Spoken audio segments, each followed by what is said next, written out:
The New York Post aired Hunter Biden's dirtiest laundry thanks to his laptop from hell, abandoned at a repair shop in Delaware. New York Times, they've now confirmed for the world that Hunter Biden's laptop and the emails on it and all the photos on it, that, oh yeah, it really is his laptop and it was verified as his laptop. He's under criminal investigation. When the New York Post broke the story, journalists around the country swooped in to debunk the laptop and all of the secrets that lurked inside.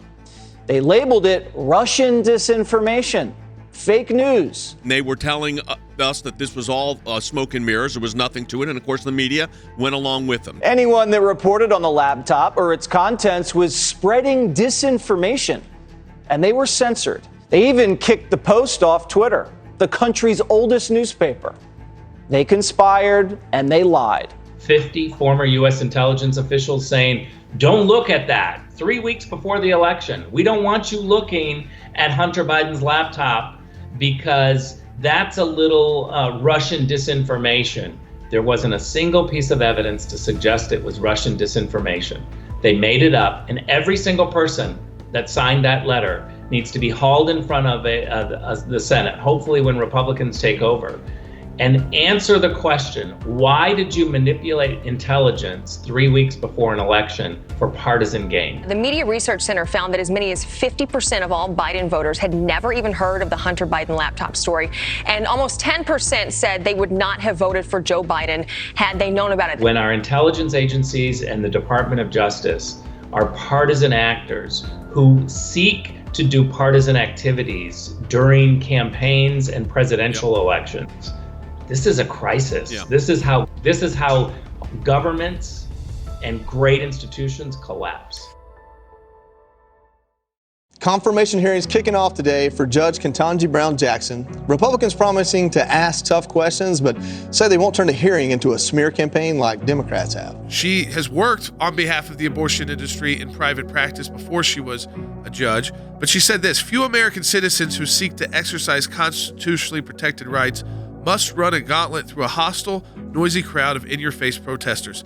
Now, what they don't say there is that that's on a public sidewalk where you do in America sometimes have to go through and hear people you don't like, see things you don't like, people who might be expressing their view. This is a time that the American people should get to know who this judge is and what type justice she would be on the Supreme Court. That means we need to do our job, probe her record and bring that record to light. Her position on these buffer zones and these bubble zones was rejected by the United States Supreme Court in 2014, 9-0.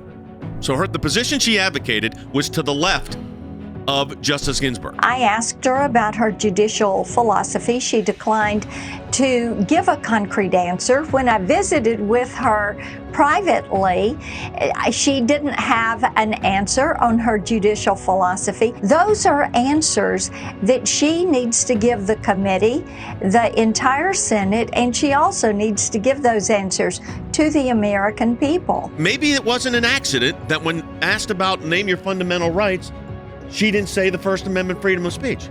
Right, because First Amendment freedom of speech, then she'd have to say, well, you can speak against abortion.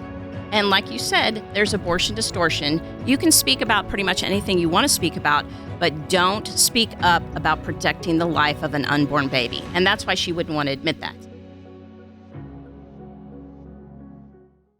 Just when you think the Biden insanity can't get any worse, they disprove you.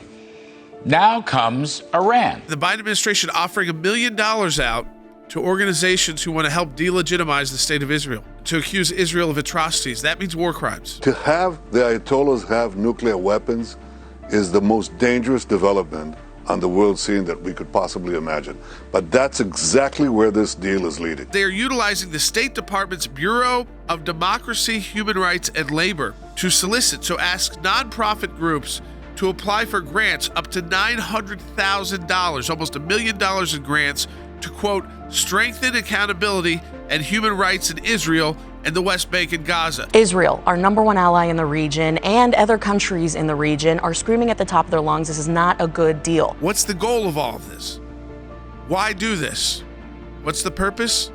To undermine and delegitimize the Jewish state of Israel with your taxpayer dollars? This is the largest state sponsor of terrorism in the world, and yet we're going to take their strongly worded promises that they'll be good in the future in exchange for billions in cash in sanctions relief. It basically is an effort to undermine the central thesis of the nation of Israel as the rightful homeland of the Jewish people. It's not preventing Iran from getting nuclear weapons. It's going to pave their way to get nuclear weapons, and it's paving their way with gold. Do you want to spend your taxpayer dollars going to fund radical anti-Israel groups who then get to go to Israel to try and find dirt on Israel? Because that's what the Biden administration is offering up. Nearly $1 million in grant money to go delegitimize the state of Israel, our best ally in the Middle East and the only functioning democracy in the Middle East.